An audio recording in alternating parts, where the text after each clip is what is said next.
Test one, two.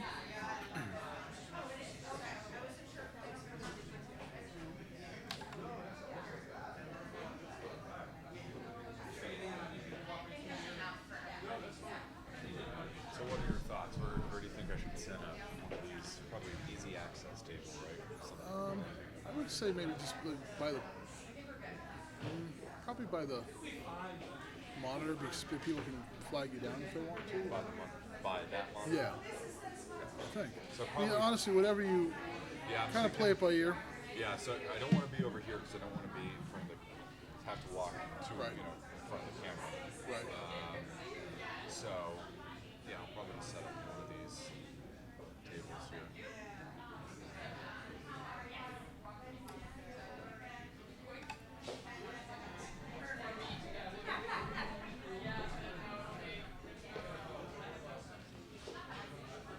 You've met Lisa, right? Yes. Yeah, we have. Just checking.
Jay?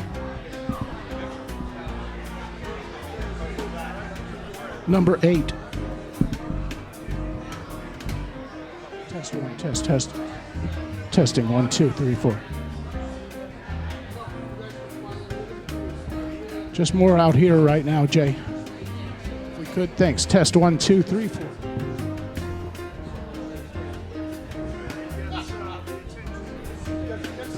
One, two, welcome. Everybody, if I could have your attention.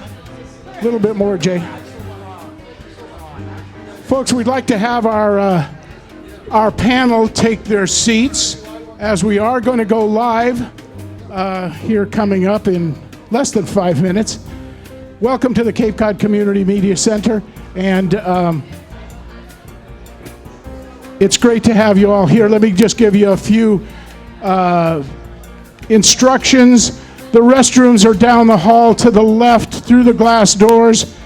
Emergency exits out the back and here behind the curtain. So a few things.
Hello, Will.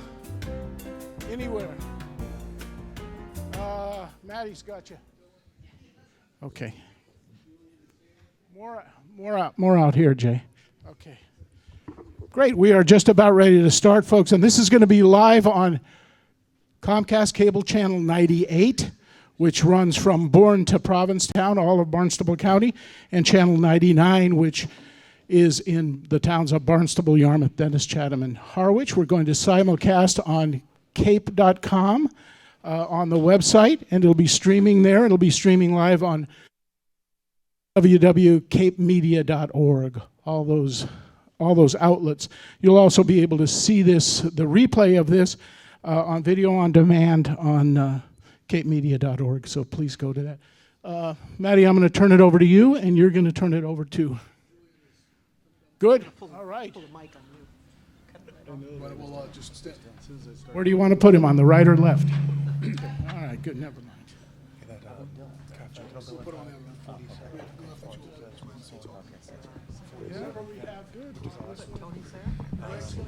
Charlie Baker's office and called Paul Tucker and said that they're on board with it. So, with the push from the governor's office, hopefully we can get that thing through. Good. That's good. You saw that story about that cop in Ohio that brushed a cop and all of his shirt? Thank you. It's on Facebook already. Contact Tiny at the Narcan 4. Joey, how you doing? Good. I was in your district. Oh yeah. I went to the selectmen's meeting. Oh, for the. Wastewater. Oh, okay. It's a far drive. Senator Wyatt. Hard drive to everything. Yeah, no, I know. Now you get a picture of my world. Yeah, Linda was there asking questions. Yeah.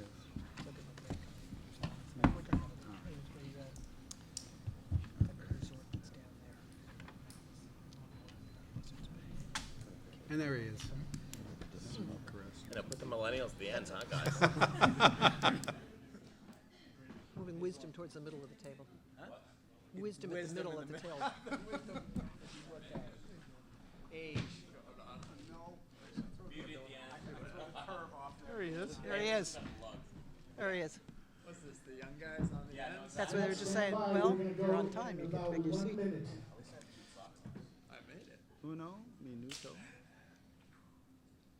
I wore my pink tie today.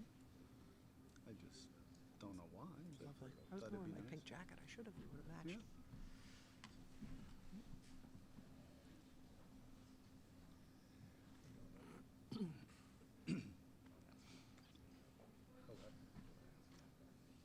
State of the Cape.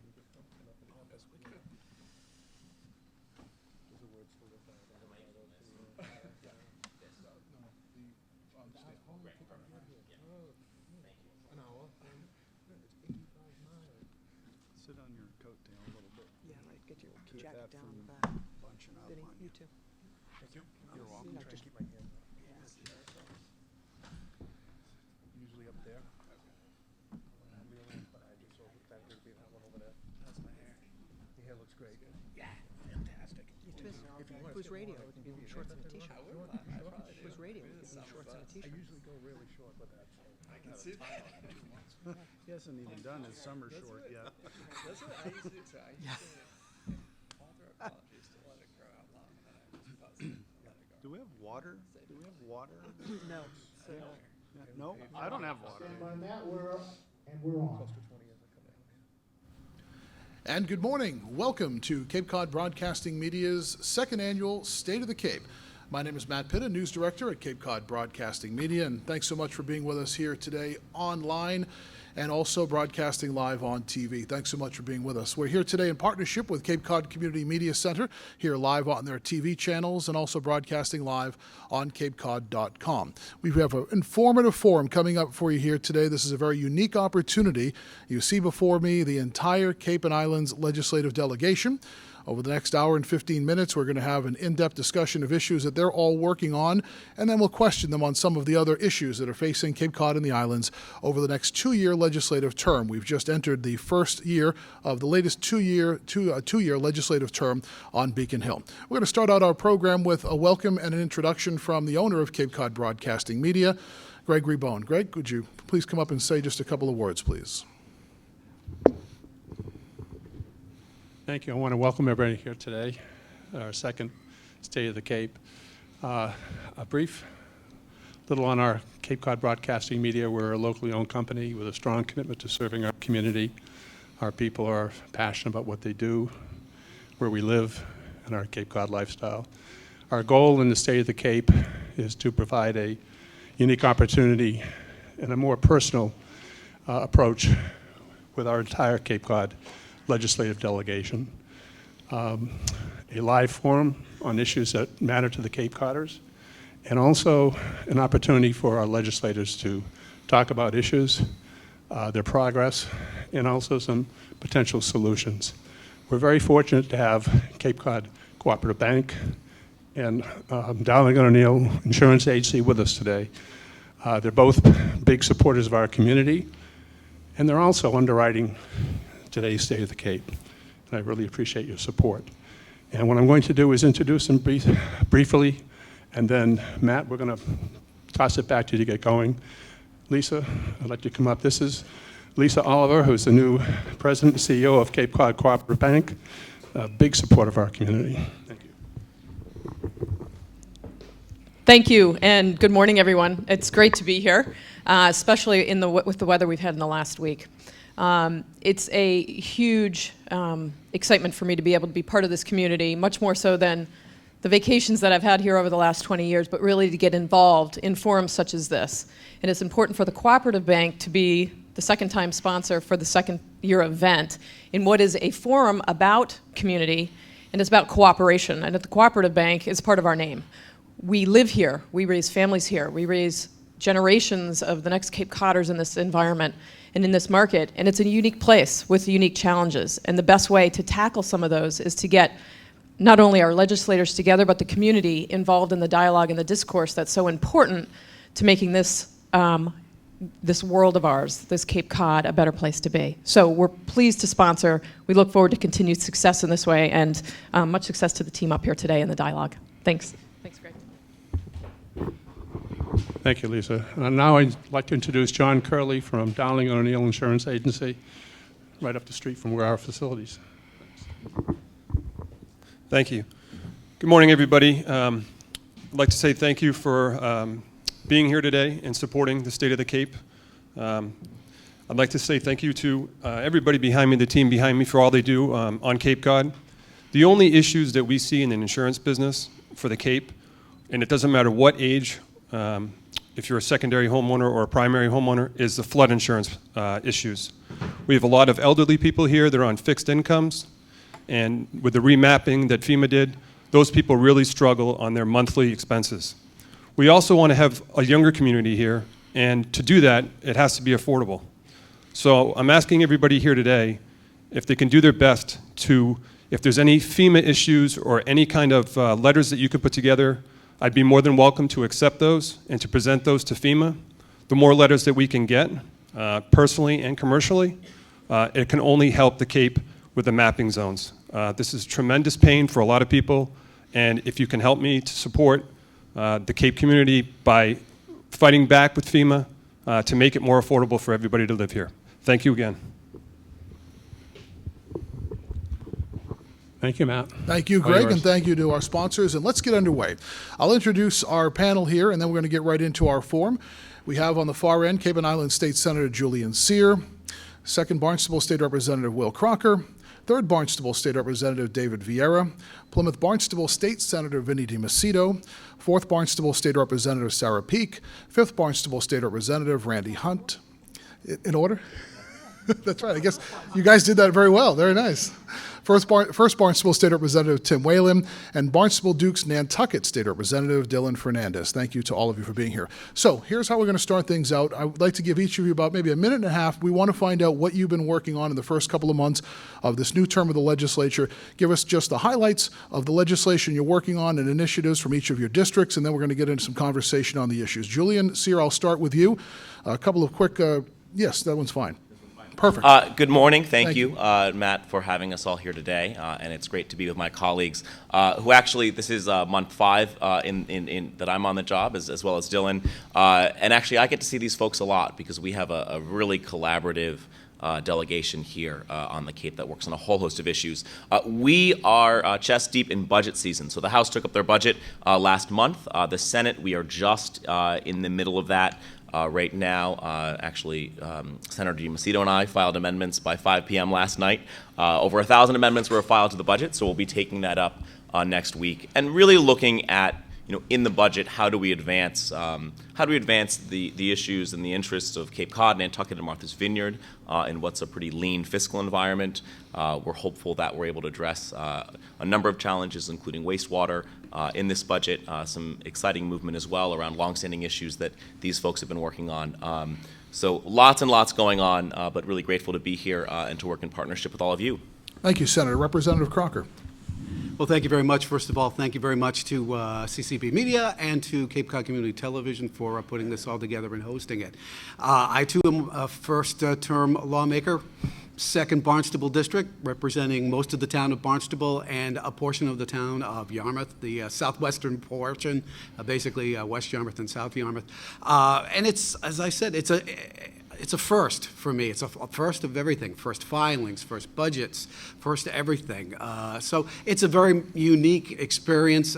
Privileged to be a member of the State House of Representatives. Some of the things that I'm working on, some of the bills that I'm pushing forward, is a bill to give tax credits to the families of people who are caregivers, elderly caregivers. I believe these people spend their time, their talent, their treasures to take care of someone in their family with a huge amount of expense, and they're not able at this point in time to get a tax credit. So I feel that at least a tax credit is a payback for what the amount of time, talent, and treasure that they spend. Another piece of legislation that I've been asked to push forward on is a bill to make assault and battery on a police officer, second offense, a felony. Because right now, if you hit a police dog, if you strike a police horse, it's a felony.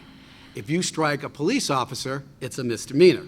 So I think we should at least be on par with the canines and with the horses to be making the second offense a felony. Some of the things that I'm pushing forward. Of course, some of the other things, wastewater, we all have to work cooperatively to be able to solve that issue. So I'm thankful for the opportunity to be able to speak here today. Thank you, Representative Crocker. Representative Vieira. Thank you, Matt, and thank you to Cape Cod Media Center and to the sponsors of this second annual event. I'm Dave Vieira. I'm from Falmouth. Grew up in T-Ticket. Represent the 3rd Barnstable District, which is Falmouth, Bourne, and Mashpee. I currently serve as the ranking minority member of the House Bonding Committee. And so at the beginning of the legislative term, one of my responsibilities is to meet with the Debt Affordability Committee. I'm a member of that committee by statute, and to lay out what we believe is a reasonable amount of debt for the Commonwealth to ensue over the next fiscal year. And so we made our recommendations at the beginning of January to the governor. He accepted our recommendations. And now, as we work through the bonding issues that come before the bonding committee, we're looking to make sure that we're living within the debt structure, the paradigm that we've set for what we can bond. Many of you are familiar with the Chapter 90. You probably heard it in the news. Chapter 90 funds are for our roads and bridges. That was a bill that the legislature just completed and the governor signed to send money to our cities and towns. So also, I'm the ranking member of the Public Safety Homeland Security Committee, and one of the main initiatives that I've been working on over the last several years is to create what we call a Peace Officers Standard and Training Commission. 46 states in the country have some type of certification process and a way to continuously invest in police officer training for their safety and for their education and safety of the public. Massachusetts is not one of those states. And so we have brought together over the last few years a broad-based coalition. We actually have the unions on board, the sheriffs on board, the police chiefs on board, the ACLU, and this year it is a priority piece of legislation for the Black and Latino caucus in the legislature because they see a lot of issues around certification. So we've taken the strengths of each of these user groups of our law enforcement community. We've brought untraditional allies together, and the governor has convened a working group as we work on the legislation to begin an in-depth dialogue of how we move this forward. So those are a few of the bigger things that I've been working on in Boston on the committee. Locally, we got to get commuter rail down into Buzzards Bay. We're continuing to work on that. We're having a vibrant dialogue around a Bourne rail trail through the rail corridor or along the rail corridor in Bourne. And then over in Mashpee, we're still dealing with issues out at South Cape Beach with Willswork Road, and then the schools, the People's Elementary School and the Quashnet Valley School, so a lot of local issues as well. Thank you, Representative Vieira. Senator DiMacedo. Matt, thank you very much, and thank you to Cape Cod Broadcasting, Cape Cod Cooperative, and Darling and O'Neill. This is a great opportunity for those of us in this legislative delegation to speak to specifically to Cape Cod. And if you look at this delegation, these are people where there's a bipartisan group, but we work very closely together. And when we work together, we're working on behalf of this area, and I've been very appreciative of the cooperation that we have here.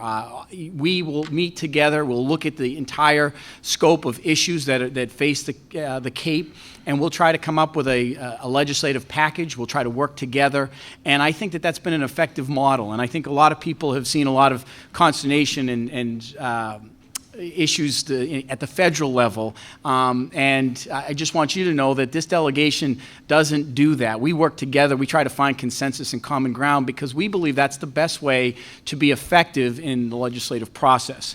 As far as issues go that we see, the most important issue to me, and it really wasn't, this is my 19th year serving in the legislature. I was a member of the House of Representatives for 16 years. This is my 3rd year as part of the Cape delegation. But that issue that's really risen to me is the issue of the opiate crisis and how we address that.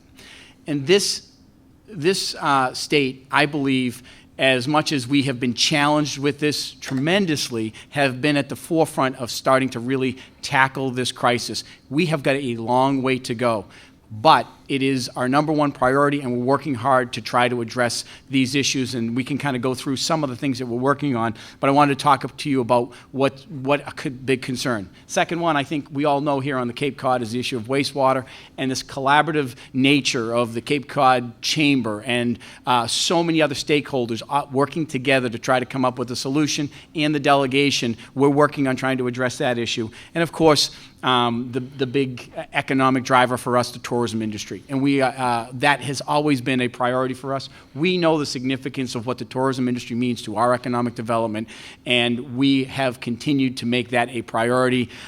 It is not always the same for a lot of our colleagues. They don't appreciate or have an understanding of what the tourism industry means to Massachusetts. But there isn't anybody here that doesn't understand the significance of the tourism industry and it being our number one economic driver, whereas in the entire state of the Commonwealth it's number 3.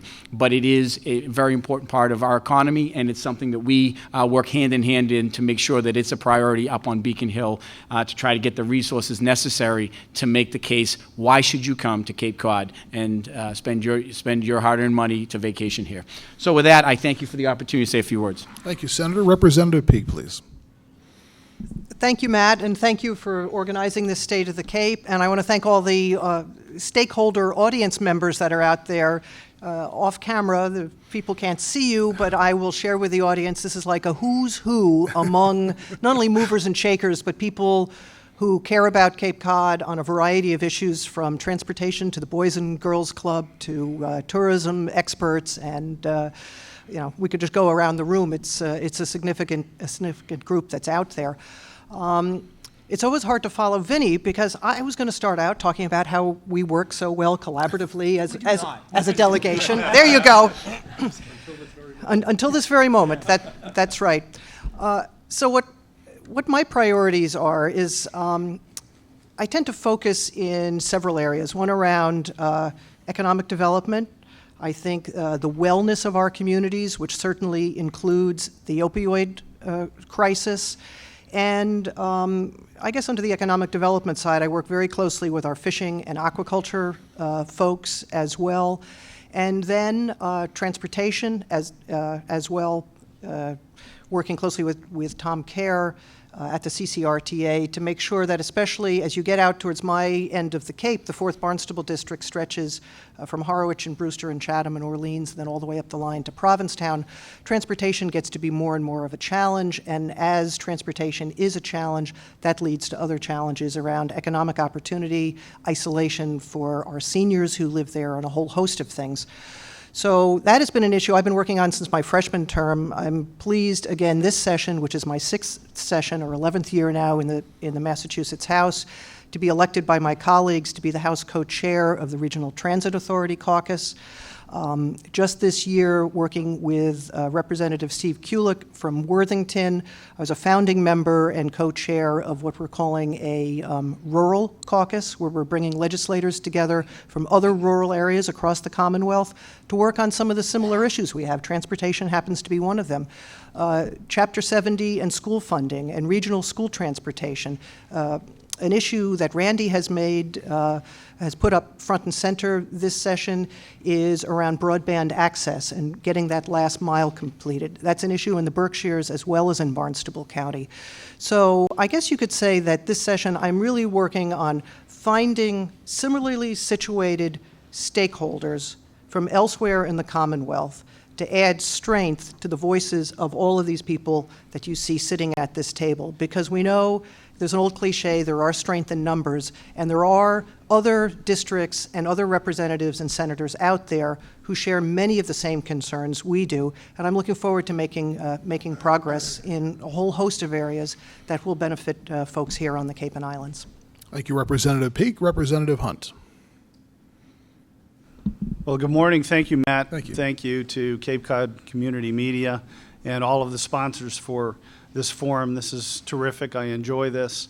And I just wanted to say I'm starting my 4th term, and as part of that, I'm on two different committees than I served on last term. One of the new ones is Healthcare Finance. That committee is, it's kind of front and center on the front page of the newspapers every day with respect to the expense of health insurance, health care, what's going to happen when things change in Washington. Are we at risk of losing federal funding, that type of thing. So we're focusing on a lot of different things relative to that, but at the same time, the entire legislature is kind of on pins and needles about what's going to be happening with the federal budget when it comes forward. Just to give you an idea, we get about $9 billion a year from the federal government, and to lose $1 or $2 billion of that would put us in quite a strap. One of the other things that we see is that the regulations that came on with the Affordable Care Act has created a big hole in our budget to the tune of about $600 million, and the administration was looking for ways to close that. That's a problem. And it's one of the things that the original plan that came out that put about half of that onto the business owners didn't sit too well with me, and so I think that we're looking for other ways to go about closing that gap without laying the bill entirely onto employers. So we're looking for a change in that. I'm on the Transportation Committee this year. Part of that is because the one entire bridge and 2 lanes of the other one are in my district. Dave Vieira has the side that's going on to Cape Cod. He's got that part, and of the Bourne Bridge, and also because in transportation, you know, and that's a federal issue. We're looking into that and watching it. But as far as legislation goes, one of the things I'd like to see passed this year relates to school bus safety, and allowing towns and these school bus companies to put cameras on the outsides of the school buses to catch people who are passing them when they have their red lights flashing and they're sitting there with the stop sign out. We have had a person who was a senior in high school killed by a bus a few years ago, and I don't want to see that continue. And the other committee that I'm on, I've been on for the 3rd session this time, and that's Telecommunications, Utilities, and Energy.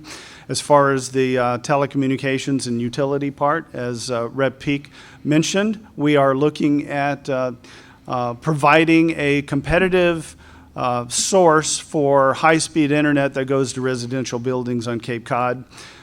We find that in a place where our arts community, for example, that goes back more than 100 years, out on that part of the Cape that is most well known for the arts community, that has often moved to digital arts and video editing and things like that, they can't do a job like that out in that part of the Cape because there is just either not even any broadband access, or even where they do have it, it's just too tiny a pipe to be able to do a business like that. So I would like to see us carry on a tradition that we've had here for a long time, and allow this to expand into the digital arts that could be handled from Cape Cod, and what a place to wake up every morning when you're doing that job. So thank you very much for the time. Thank you, Representative Hunt. Representative Whalen.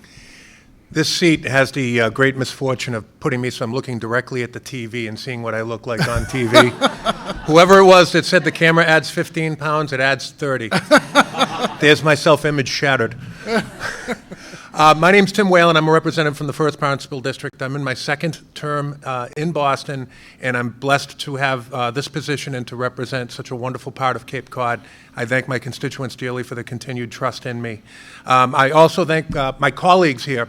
The Cape and Islands delegation is truly a bipartisan delegation. Yes, we are members of the Democrat Party, and we are members of the Republican Party up here, but at the end of the day, we're all members of the Cape Cod Party and the Cape and the Islands Party, and we serve our constituents as well as any other delegation throughout the state.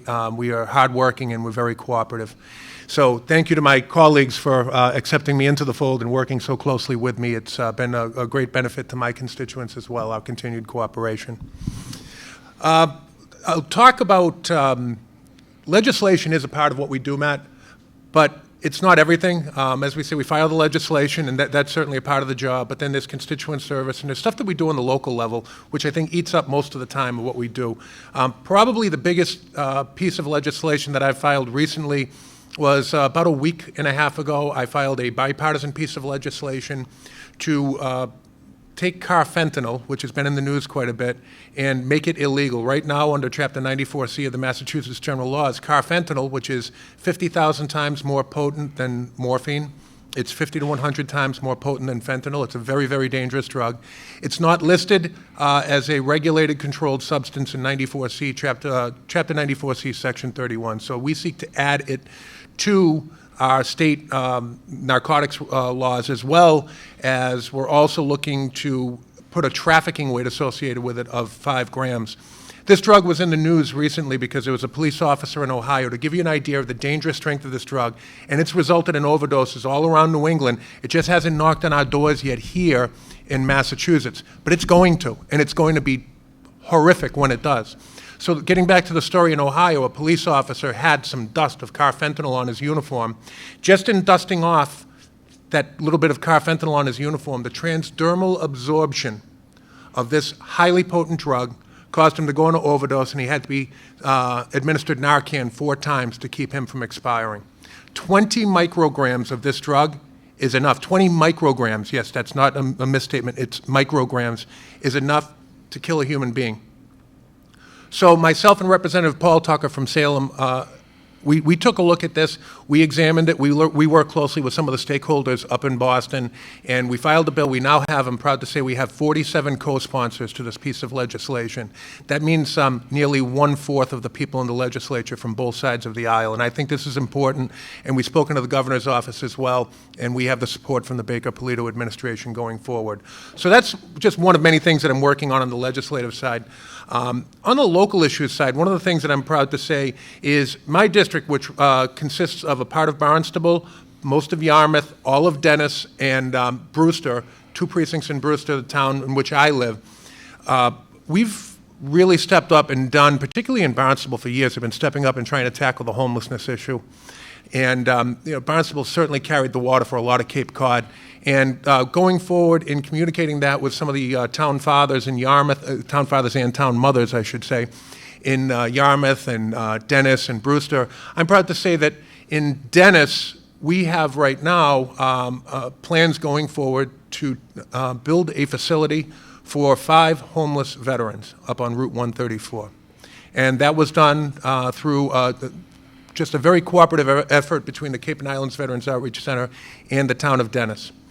Just recently, in dealing with the state DDS, I was able to work closely with some local stakeholders and get a letter of recommendation for a project that would provide housing for 8 people on the autism spectrum in the town of Dennis. So we're making progress. We're doing our part in my district to tackle homelessness. I should say Yarmouth has also looked at the blueprint that we've used in Dennis for veterans housing, and they want to do the same exact thing. So we're tackling on the local level and working with our municipalities, we're tackling some of these very, very important issues, including homelessness. And I'm looking forward to continuing to work in the next session with one of my priorities being tackling the opioid crisis, because we're losing too many lives and too many families are being destroyed by this. Thank you very much for your time. Thank you, Representative Whalen and Representative Fernandez. Thanks, Matt. And I just want to start off by thanking the entire Cape delegation. I'm new here, and this entire delegation has welcomed me in, mentored me, helped me out along the way, and answered all the questions I have. So I'm here in service with you guys, and it's been a true benefit to have you all as coworkers.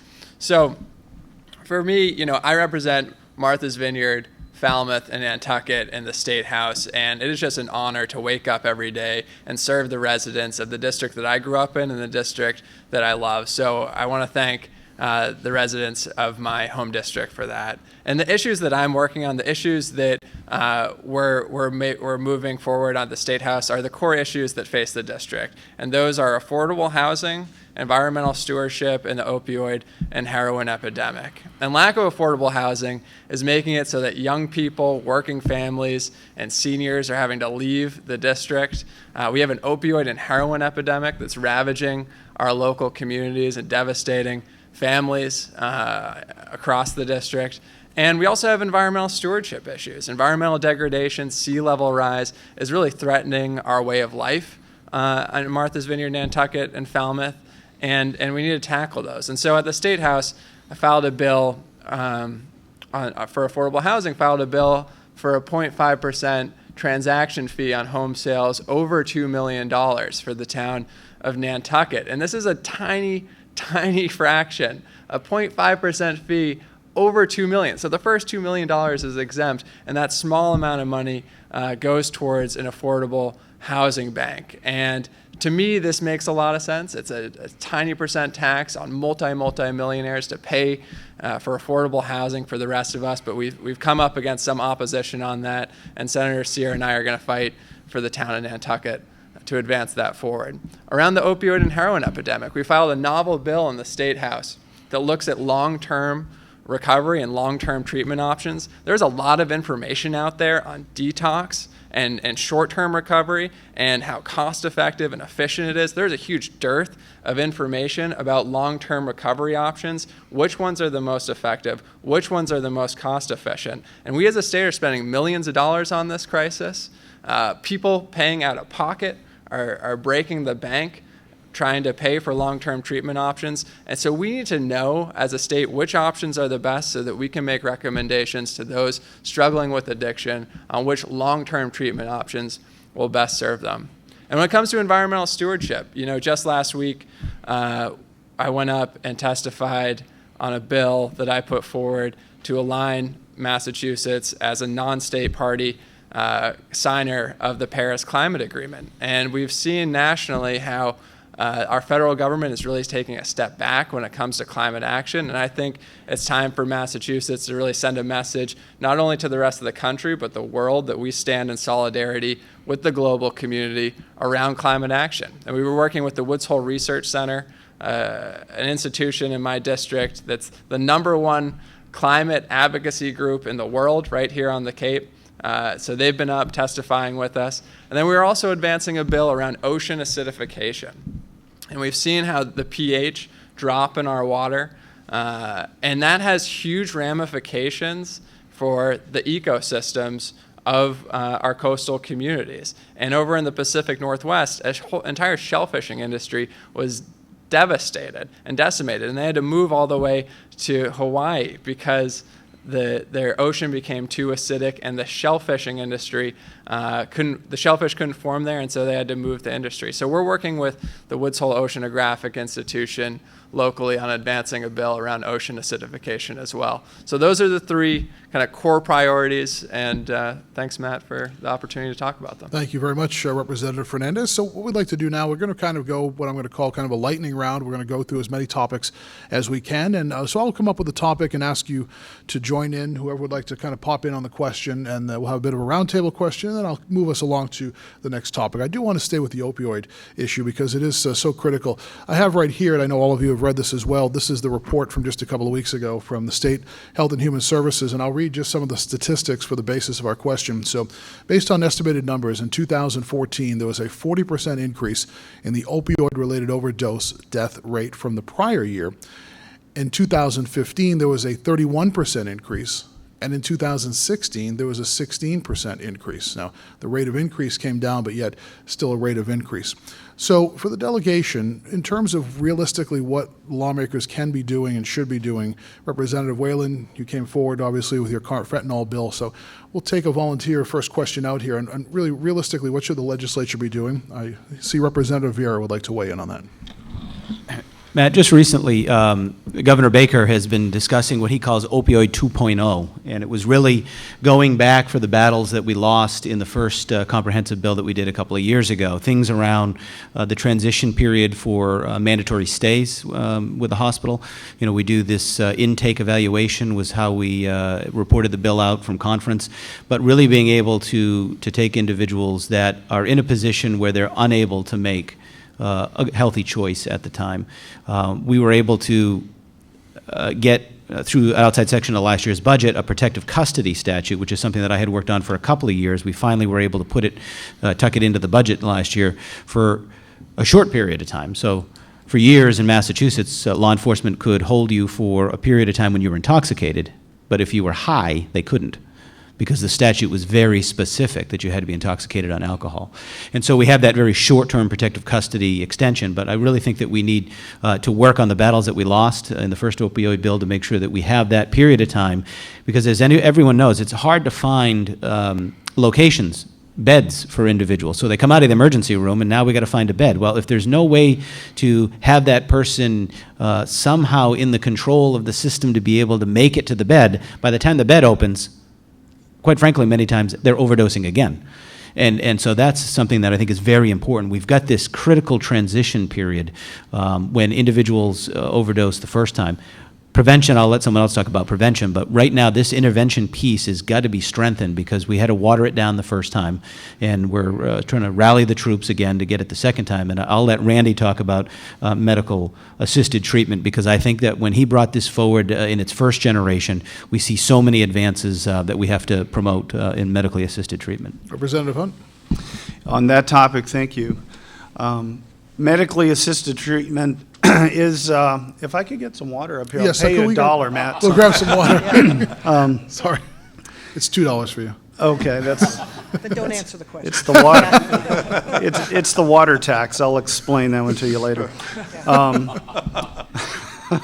Aren't you a sponsor of that? Okay. Not yet. Yeah, okay.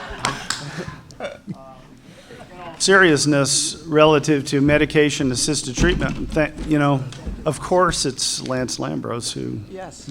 you know, jumped into action. Don't I get water, Lance? Lance used to work for Senator Doozy. Yeah. We have methadone, we have Suboxone, we have, and those are replacement drugs that actually continue to keep some level of opiate in your system, but at a functional level. And those have been around for a long, long time. There's a different drug called Vivitrol that once you have gotten all of the opiates out of your system, you can take that to knock down the cravings, and it actually knocks the effects out as well of alcohol as well as opioid drugs. So we have these three drugs. One of the things that I wanted to point out is we're doing a lot with Suboxone treatments, which can be started without a person going to detox. So with the help of a physician, you can move from your active drug of heroin or whatever it's laced with, or pills or whatever, and move over to Suboxone. And that actually, as more people, and that's not for everybody, by the way, but for the people that works, that puts an extra bed into play for people that are going the other method of you know, the detox and the short-term, long-term treatment. So that's really important. And I just want to say one last thing. Lightning round and politician do not show up in the same definition. Anyone else want to jump in? That Senator Sear, and then Representative Crocker. So I come to this work, you know, prior to being a state senator. I'm someone who started off in public health, worked at the Department of Public Health for 6 years. You know, I think we've made progress here on restricting the access of prescription drugs. I think medically assisted treatment, as Randy's talked about. But I think that we have a long way to go. If you look at the numbers in the epidemic, both here on Cape Cod and Martha's Vineyard across the state, we're basically seeing a plateau.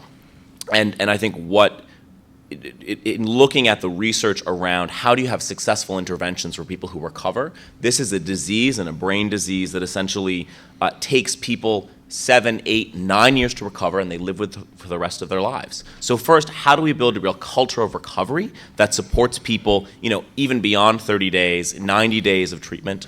I think we need to push back and push insurers to be covering treatment for folks, just pre-approved. The legislature worked for 14 days.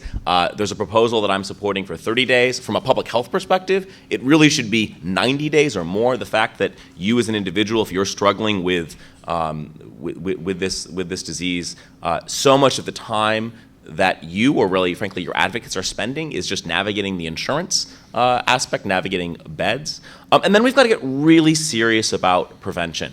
And I think that with an epidemic like the opioid epidemic, when we are successful in public health on these issues, it's really when we really are able to throw the kitchen sink at the problem, and we really think creatively and have interventions that people actually might not be that comfortable with on the face of it. I think of the HIV/AIDS epidemic, which impacted my community very significantly 15, 20 years ago.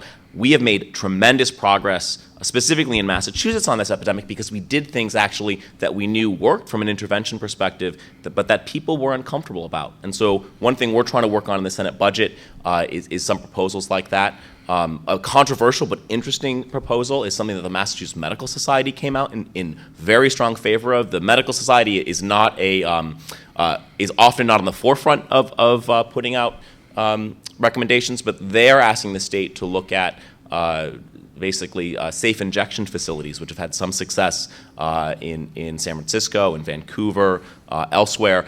I think we've got to look at everything, but from a prevention perspective, I think we still haven't put the prevention dollars. The prevention dollars really aren't following interventions both in our schools and our communities, and I think honestly, until we have that there, I'm not terribly optimistic, which is unfortunate. Thank you, Senator Sear. Representative Crocker. I'd like to expand a little bit on what other people have already said here. Again, what Senator Sear said about the bed situation. We need to move it to at least 90 days because, as we all know, this is a long-term, and as the senator said, this is a long-term problem that's not going to get cured in 30 days, not going to get cured in 45 days, not going to get cured in 90 days. But at least let's move that intensive treatment to at least 90 days. So that is definitely something that we need to do, the beds, and we need to get them in there for a longer time. As what Representative Hunt was saying about medically assisted treatment, it was privileged to be able to see the groundbreaking on medically assisted treatment for teens, and the Duffy Health Center in Hyannis has a program now where teens now feel comfortable enough to be able to be involved and get involved in medically assisted treatment, because up until a year or so ago, that was just not possible. So that's a great thing that Duffy is doing, medically assisted treatment for teens and a teen intervention program there. And another thing that Senator Sear also was talking about, prevention. Barnstable County, of every dollar that we spend with regard to this, every dollar, 1 cent is spent on prevention, just 1 cent out of every dollar. Obviously, we need to switch that around. All of the components with regard to substance abuse are important, but I think we do need to spend a lot more of that dollar on prevention. As I've said in the past many times, if we took the amount of time and money that we spent back in the 1980s on preventing kids getting hooked on tobaccos and cigarettes and tobacco products, we spend that now, age-appropriate programs to stop kids from getting involved in drugs, we will definitely see, we hopefully will have the same amount of success that we've had with tobacco products. Representative Crocker, Representative Peake, you wanted to jump in quickly on that one? Yes, thank you. Just briefly, I think you get a flavor for this that we as a delegation are working on this from all aspects, the prevention aspect, the law enforcement, getting the drugs off the street, and the treatment aspect. One thing that came clear to me, we recently had a delegation meeting with the Cape Cod Substance Abuse Task Force, which is headed up by the County Department of Health, and it brings stakeholders together really from all of these areas in an effort to get our arms around this beast of a disease. I was talking to the speaker about it as we were talking about, dealing with the opioid crisis 2.0, as Representative Vieira talked about. And he said what's so vexing about this is when he goes to speakers' conferences around the country, people come up and they ask for our legislation that we enacted last session in concert with Governor Baker to address the opioid crisis, because it is so groundbreaking, it's so first in the nation, yet you listen to these statistics, and we are still losing lives at way, way too rapid a rate. But anyway, getting back to the substance abuse task force, one of my big takeaways from that is there is a program that has begun, which I hope that we can help grow, and if we need to support it at the state level, and that is the notion of having like a recovery counselor, or it's almost like a buddy system. Because what I see over and over that happens, there are so many paths back to becoming addicted, and there's a very narrow path to staying in recovery, putting a roof over your head, getting a job, working in an environment where you are not surrounded by coworkers who may be getting high after work, or even something as simple as going out for beers after you've finished working with your landscaping crew. Among friends of mine who have lost brothers and sisters to this disease, a significant portion of those, my brother was sober for 7 years, and I thought that he had kicked this monster and wrestled with this beast and won. So yes, we need more than 2 weeks recovery, 30 days, 90 days, but this is a commitment that we have to make from prevention to intervention, and all the way out to make sure that throughout people's lives the support is there. Because of the way these opioids rewire your brain. Sometimes I wish I had two brains. The way they rewire your brain, it's a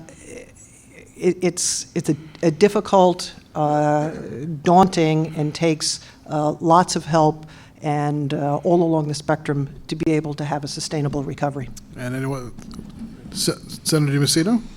Thank you, Matt. And again, as Sarah just said, you can see that this is a problem with multifaceted solutions to address this issue, and there's so many different ways to address it. And and to go back to what we consistently hear is we have to do a better job of talking about prevention, and how do we send that message out there to a generation of people that don't think it's such a big deal to get themselves under the influence, but they don't understand that once they've rewired their brain, they have set in motion something that is literally transformative in their lives. And that's why you hear those horror stories of the individual that realized this became a problem, got clean for 2.5 years, and all of a sudden, one time in a weak moment, decided to jump back in, and all of a sudden, because their body's not used to the level of the drug that they were taking, ends up dying.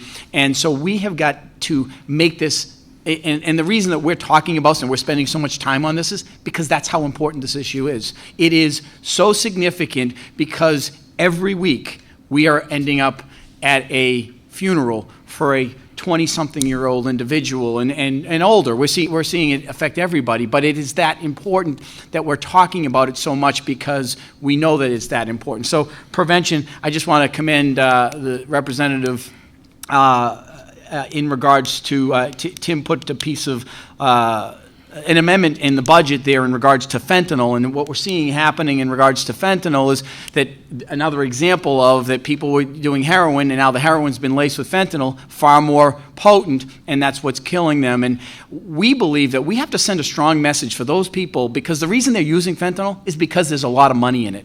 And so they're switching from fentanyl and carafentanyl because the profit margin's greater, because the high is greater, and people become addicted. And we've got to send a strong message that if you're pushing this poison, you're going to pay a price. We take it that seriously. And so I've actually taken your amendment. I'm going to file it in the budget in regards to those individuals who purposely lace heroin with fentanyl, that we send a strong message that you're going to spend a long time in prison if you do that. And again, it's not just law enforcement, it's a multifaceted issue.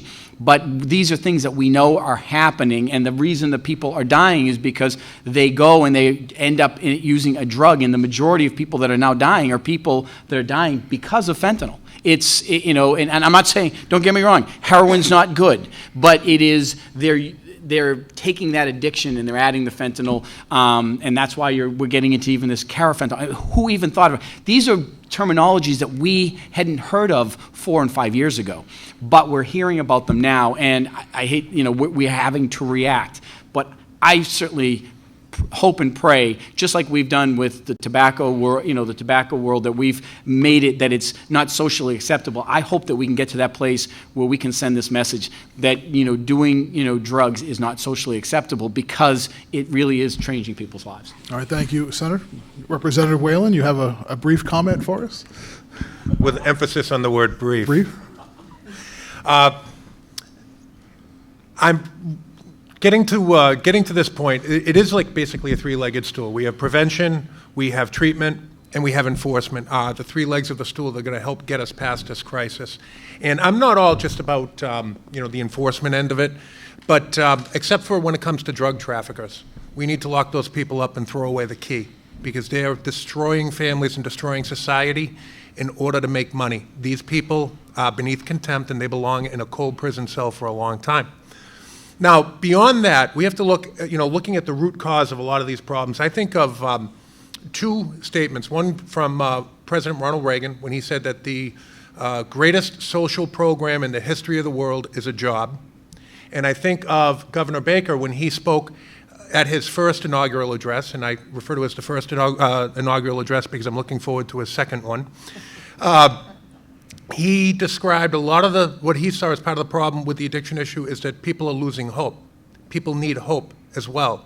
So I'm going to give you a very fortunate segue here, Matt, and I'm going to tell you that I think that we have to really, as part of solving this crisis here in the Cape, here in southeastern Massachusetts, we have to look at economic development. We have to look at education. We have to look at giving these kids prevention, training in schools. We have to look at giving them education, including vocational education.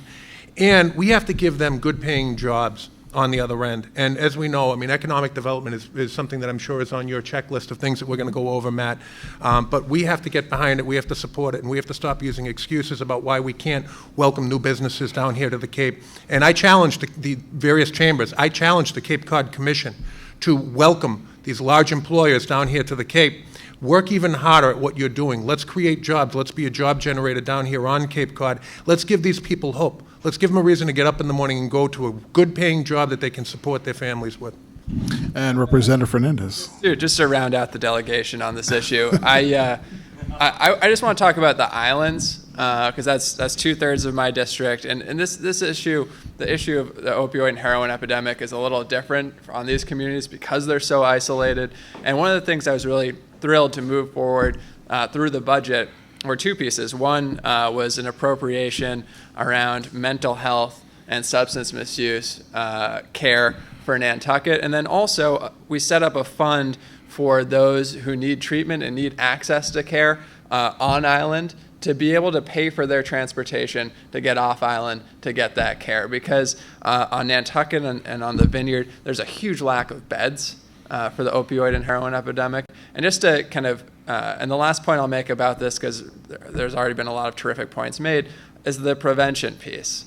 And there is a lot of data-driven information out there that says that we should be in schools talking about prevention, talking about preventing young people from using at a very early age. Even starting, there's even some data-driven studies that say starting in elementary school and a really kind of lower key curriculum is a way to move this forward and address it. So we need to be starting in schools and starting at an early age. And I think that's a huge piece of this, because as Senator Sear said, it takes 7 to 9 years once you get addicted to recover. And that 7 to 9 years has a huge financial and human toll on families and our local communities.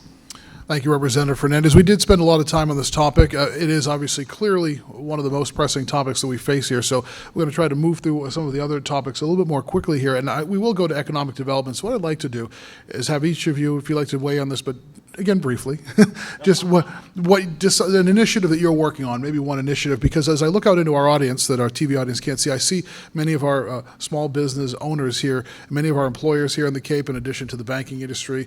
We have, I see the Davenports, I see the Catanias, and we have a lot of our employers out here.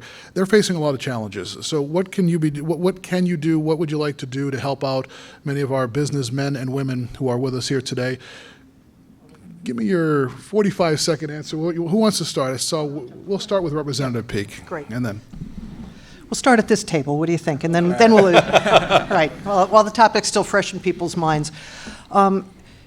Economic development, taking a broad spectrum approach, has been a priority of mine for the 6 terms that I've been in the state legislature. And I work on that collaboratively with others, including Vinny when he was a House member. We work very closely together, both on support for the arts and cultural segment of our economy, as well as tourism, supporting the regional tourism councils, especially regional tourism council. Our RTC here on the Cape is the Cape Cod Chamber, that really has their hands on the levers of any number of economic drivers, not just through marketing, but concern about the whole health of our year-round economy.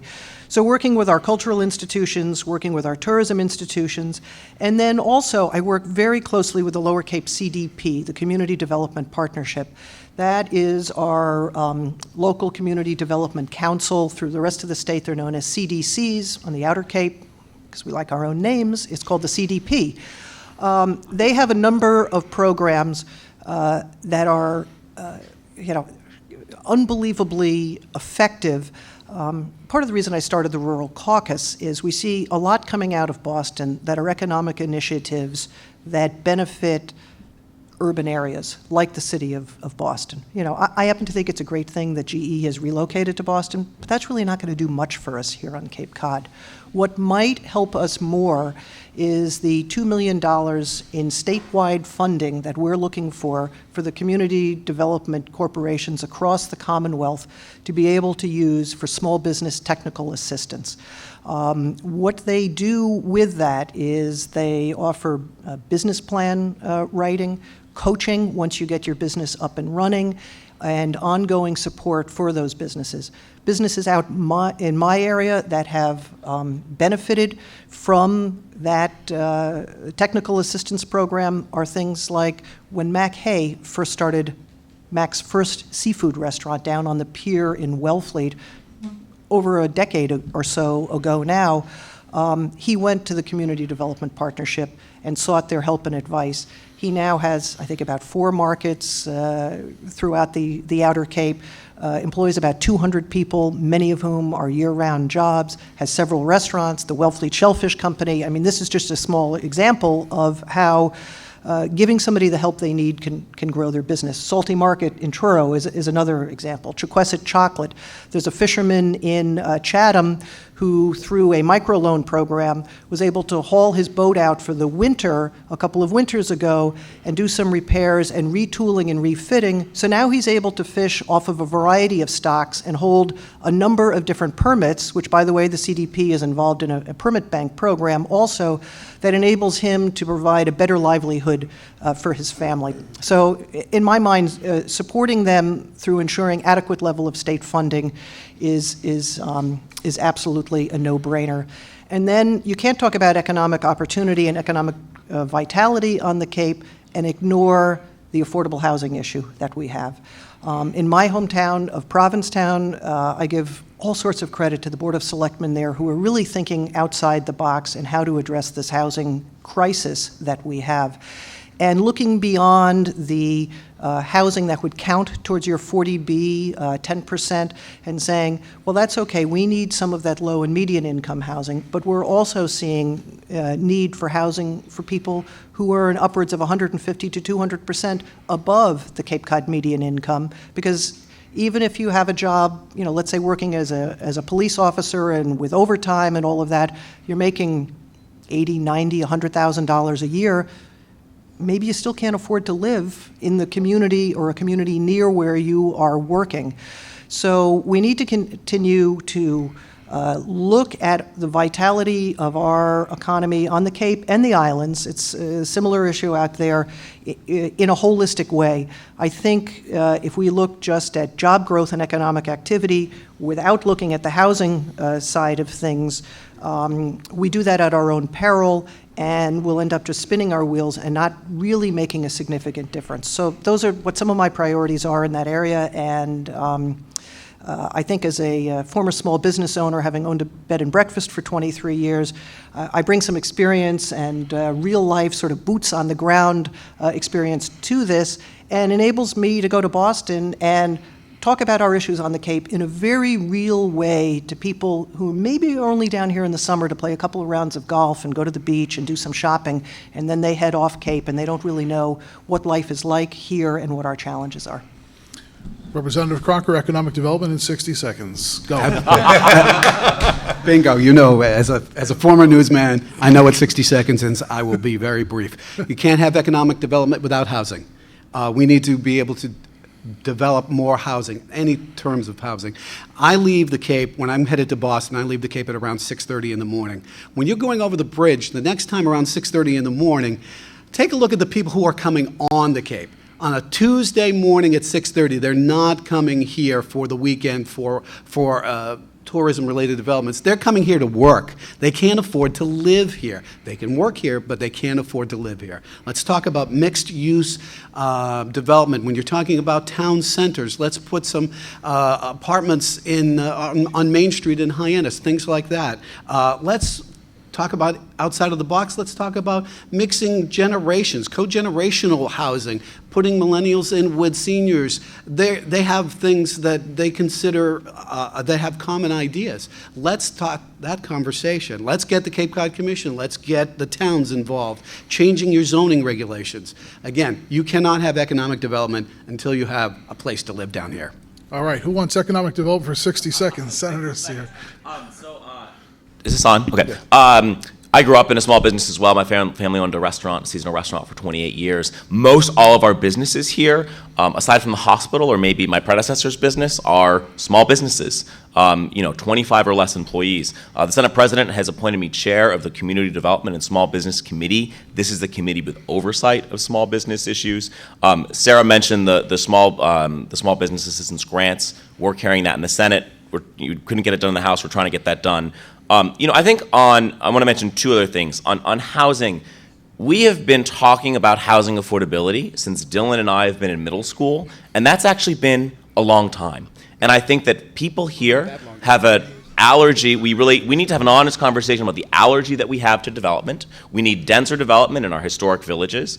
We need zoning reform. This is something that we're working on the state level, but you know what? If you care about this issue, get involved locally, because so many of the decisions that we make here are on your local planning board, your local zoning board of appeals, and this is an issue of equity, of generational equity, not only just for folks in Dylan and my generation, but for folks in my parents' generation who are hoping to stay here for the rest of their lives. And then I was going to go into the employer contribution piece, which was very controversial in the governor's proposed budget. The governor basically proposed that employers would pay over $300 million to put a stopgap for employees who were not taking their health insurance coverage. The House lowered that number to $180 million, gave the governor the authority to sort of figure that out. And what we in the Senate are doing is saying, all right, we're going to give two options. Either employers can extend the employment medical assistance, the EMAC that currently is paid, or that this employer contribution has to have a sunset for 2 years and is only applying to employers who have 25 or more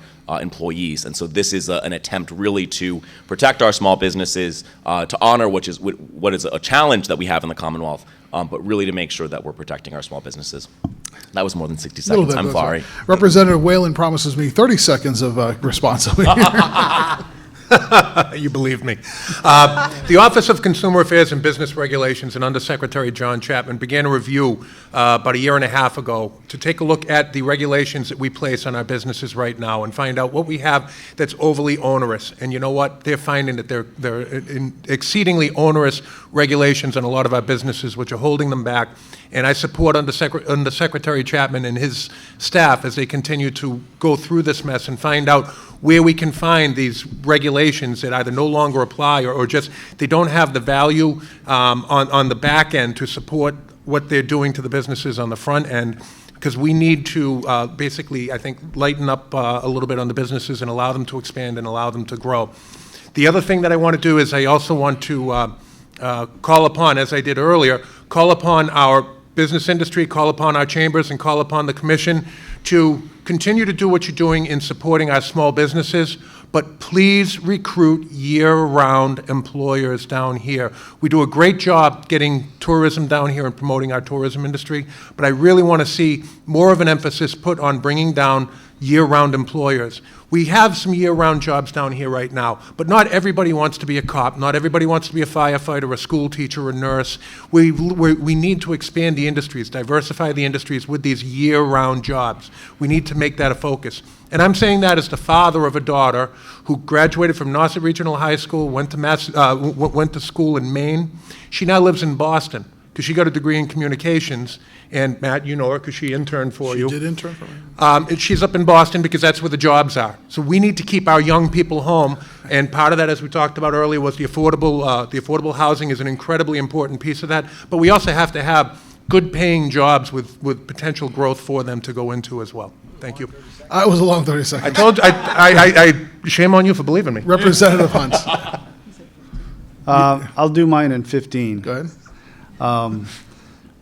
I would like to see everybody on Cape Cod have access to gigabit speed broadband for less than $100 a month. When that sinks in, you'll realize what an economic driver that will be. And the second point is what everybody else said. I was thinking of you, Representative Hunt, the other day when I was on the phone with Comcast asking why my bill is now at $280 for my use. And I said, I'm going to get Representative Hunt on this, Representative Vieira. 3 years ago, when we had the discussion in Beacon Hill around increasing of the minimum wage and the costs that would incur for local businesses and nonprofit organizations that hire workers and counselors, we did a 3-year rate freeze on the scheduled statutory increases for unemployment insurance. That expires this year in the 3rd year of the increase of the minimum wage. And so a very tangible thing is this year we need to freeze the rate because there's still a surplus in the fund. Representative Fernandez wants to jump in. I'll be really brief. You know, on Nantucket, the median home price is $1.4 million. On the Vineyard, it's hovering around $1 million. And in Falmouth, I rent because I can't even afford to live in the district that I represent, right? So, and when I take the boat in the morning, and I applaud Will for going to the State House at 6:30 in the morning. I do the late trip back, not the early morning one.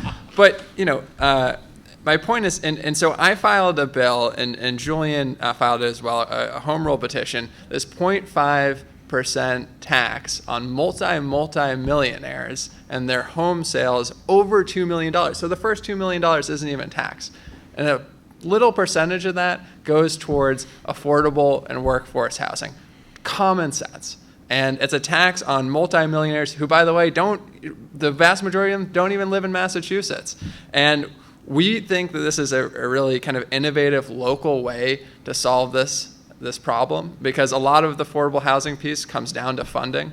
And we have some really kind of steep opposition from the Realtors Association, and we look forward to that fight, because this to me is a totally common sense, equitable way to address our affordable housing crisis, and it's a local way to do it as well. Thank you, Representative. Let me jump on transportation for a minute. I see our friend out in the audience. You can't see him on TV, but Tom Karras here from the Cape Cod Regional Transit Authority. And when Tom takes a phone call from me, I know he's always dreading it, because it's usually me calling about another problem at one of the bridges, at the Bawanda-Sagamore bridges, and asking Tom for his thoughts on it.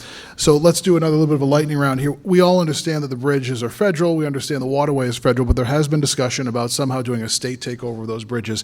Those bridges are not going to last forever. They're built in the 30s.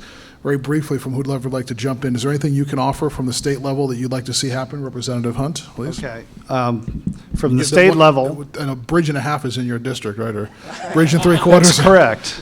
I'm only responsible for the northbound lanes on the Bourne Bridge.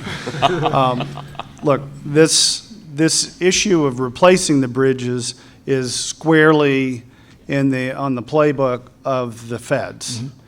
And I think that we would be run out of town if we had some sort of state bridge alternative that we put in place and put tolls on for 30 years, and then found out that the feds were going to replace the existing bridges with ones that would have made that state project unnecessary. So we don't want to do that. A year ago in March, the Army Corps of Engineers said that they were 3 months into a 1.5-year study to let us know how they're going to deal with the bridges, whether they would replace them or continue to patch them up. We hope that they will come to the conclusion to replace them, and I think that a state role in that could be that if the feds are only responsible for replacing those bridges, 2 lanes in each direction, that possibly we could put some money together to expand that to what we actually need as opposed to nearly identical replacements. So that would be a role that the state could take on to get the right solution instead of one that's all paid for by the feds. All right. Anyone else want to jump in on this? Not everyone doesn't have. Having the other bridge and a half in my district, the train bridge and half of the Bourne Bridge. So 2 things. I think one thing that we need to do is continue working with the state DOT. We have a Canal Region working group that's been meeting over the last couple of years to look at approaches and roadway patterns leading up to the crossing. So as we work in partnership with our federal partners at the Army Corps of Engineers around the actual crossings, that we continue to make sure that the infrastructure leading to those crossings is adequate and is updated.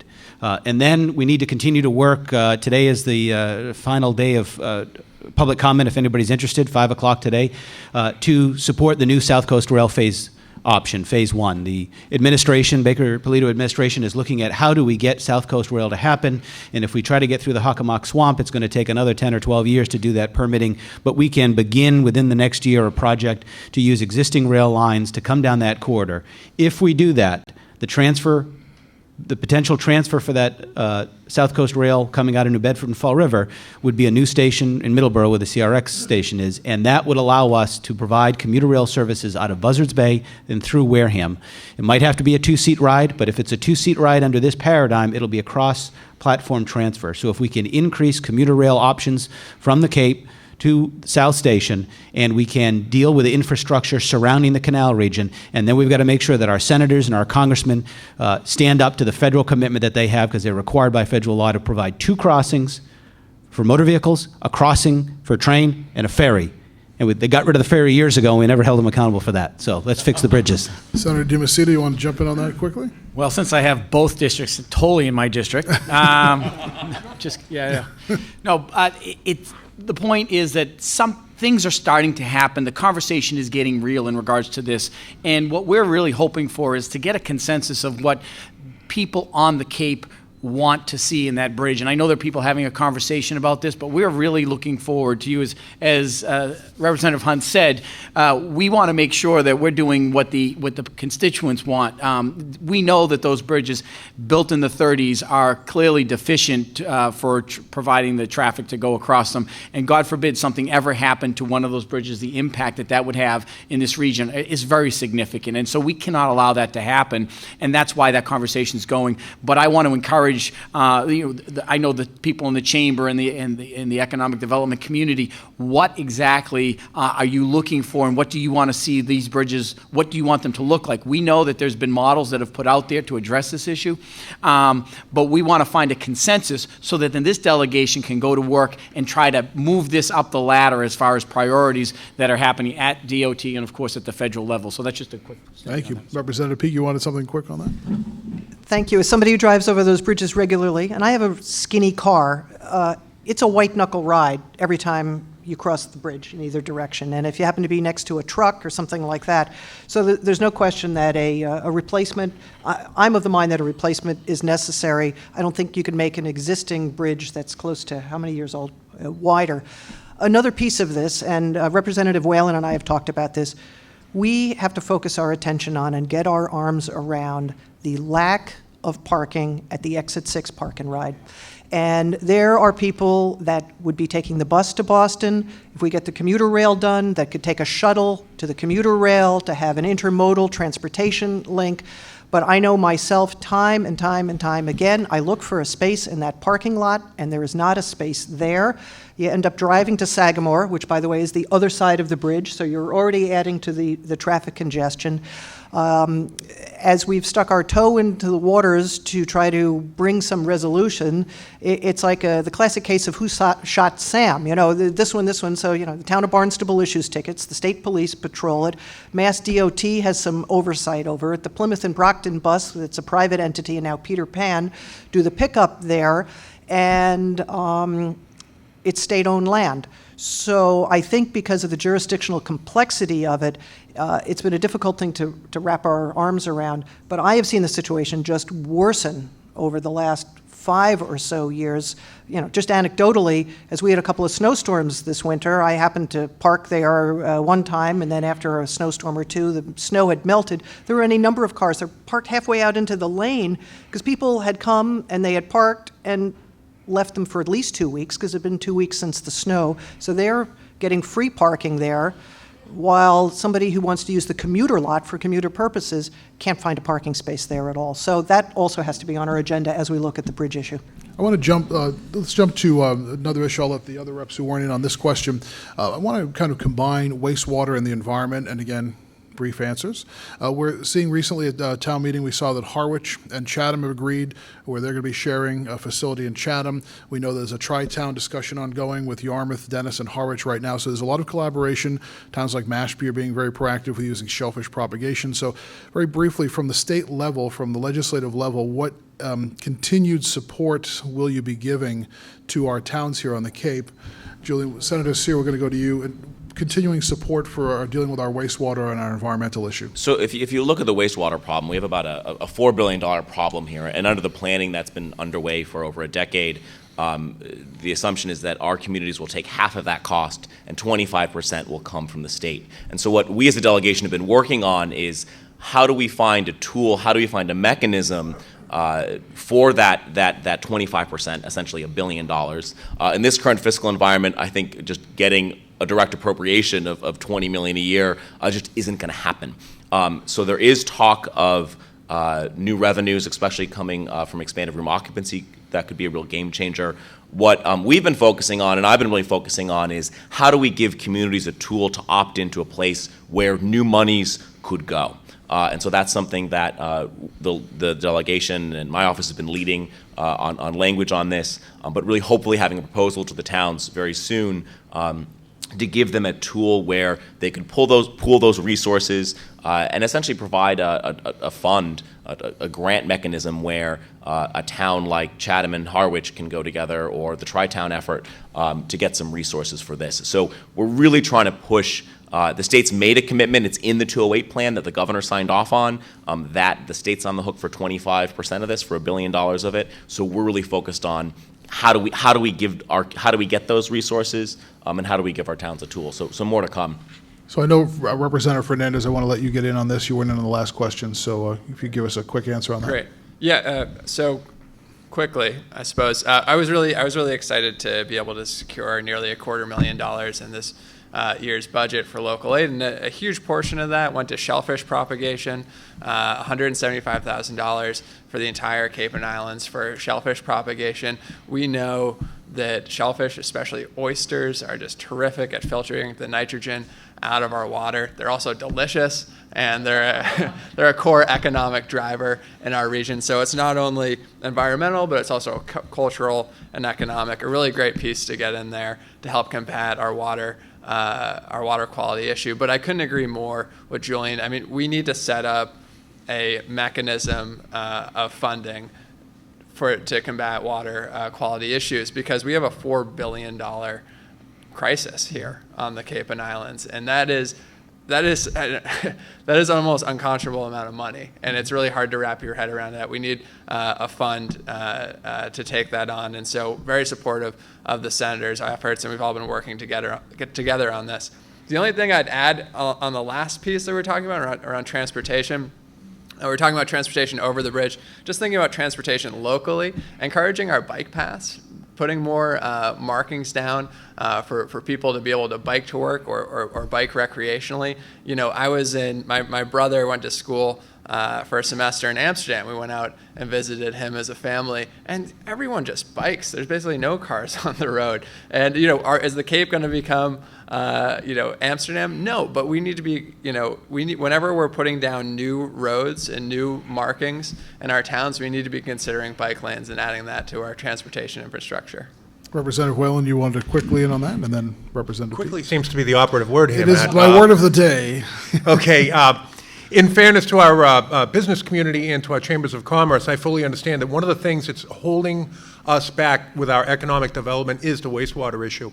I had a talk not too long ago, probably within the past couple of weeks, with my good friend Jerry Manning from Captain Parker's Seafood, and we were talking about the expenses that his business has incurred just in dealing with the wastewater issue at his small business. And until we get this problem fixed, I recognize that, it's going to be hard to expand business and expand employment opportunities down here on the Cape. So I can assure you that this delegation, working together, we're going to do everything in our power to get the Cape and the Islands the best resolution for this, the most affordable resolution for this, so that we can spring forward. Representative Peake wanted in on that.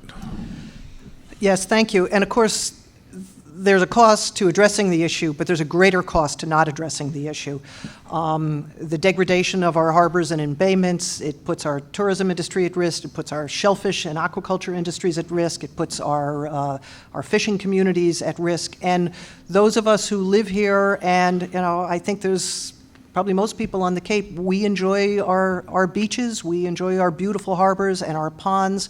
We swim in them, we walk along the shoreline, and to do nothing would be to see the continued degradation of those bodies of water. To do nothing is also expensive because to put in old technology, Tidal V systems that do not remove nitrogen and nutrients from their wastewater process comes at a cost also. A motel in Eastham just changed hands. I spoke with the former owner, and part of the cost that the seller had to pick up on the transfer was putting in a $400,000 Tidal V system. That's a significant amount of money. So we can't literally put our heads in the sand and just ignore this. So some of what we've been working on, and Senator Sear alluded to this, is creating this Cape Cod Wastewater Trust Fund. In effect, a bucket in which to put money. Sort of like our own little banking system. It's not